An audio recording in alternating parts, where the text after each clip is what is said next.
I could feel it in my bones. There was something going on. O que eu levo disso tudo, né, enquanto ser humano? Ser mais paciente com o outro, saber que às vezes basta estar do lado. Às vezes a gente não precisa falar nada. Quão grande pode ser o simples fato de estar presente?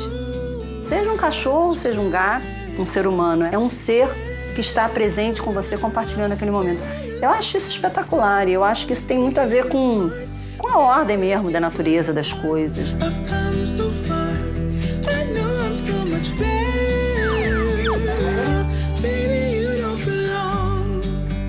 Eu morei muitos anos nos Estados Unidos e o meu primeiro marido se chamava David, ele era americano, e eu me casei com ele em 2000.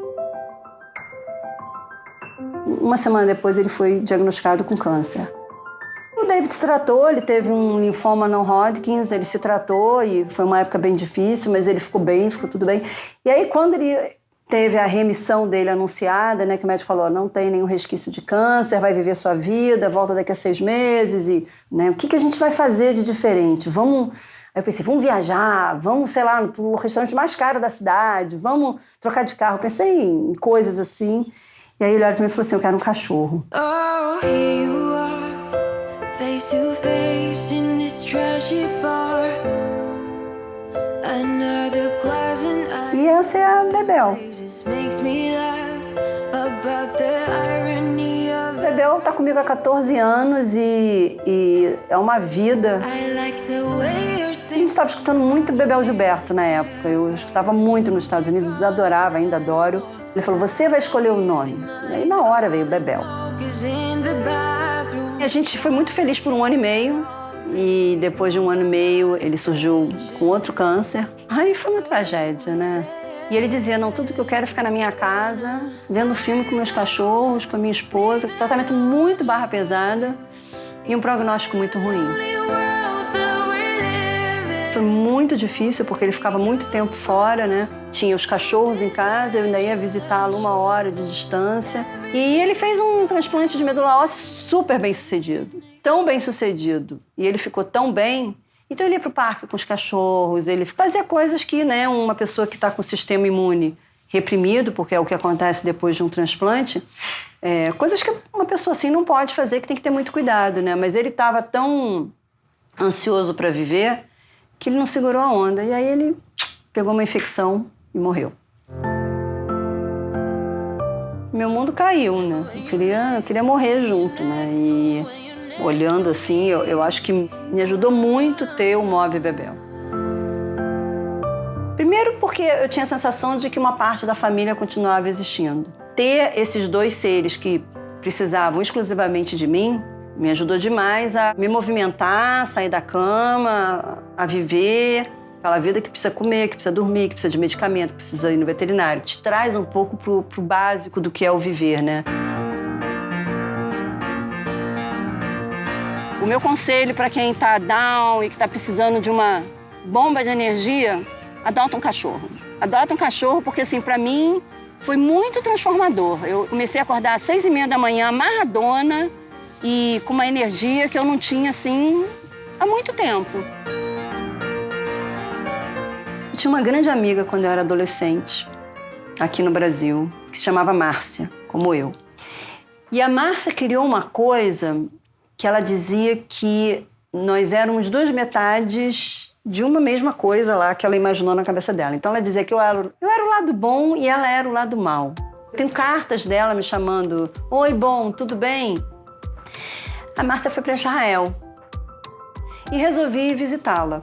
Eu reencontrei a Márcia depois de tantos anos, né? Conheci o marido, conheci as filhas. Foi muito bacana reencontrar com ela, sabe? Assim, 10 anos se passaram e parecia que não tinham 10 anos ali. E ela foi diagnosticada com câncer de mama. E diagnosticada em estágio 4, assim, foi uma história muito triste. Ela tinha 40 anos de idade. E aí, quando ela morreu, eu ligava para falar com as meninas. E o marido dela atendia, né? O Oded. E aí a gente começou a ficar amigo também, né? A gente tinha passado por uma coisa muito parecida, né? E dali surgiu uma relação, né? E eu voltei para o Brasil e a gente continuou se falando. E aí ele resolveu que ia vir para o Brasil.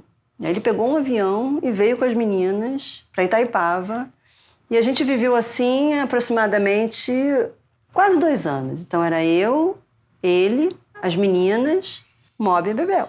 E aí a gente teve uma briga daquelas, ele pegou um avião e foi embora com as meninas.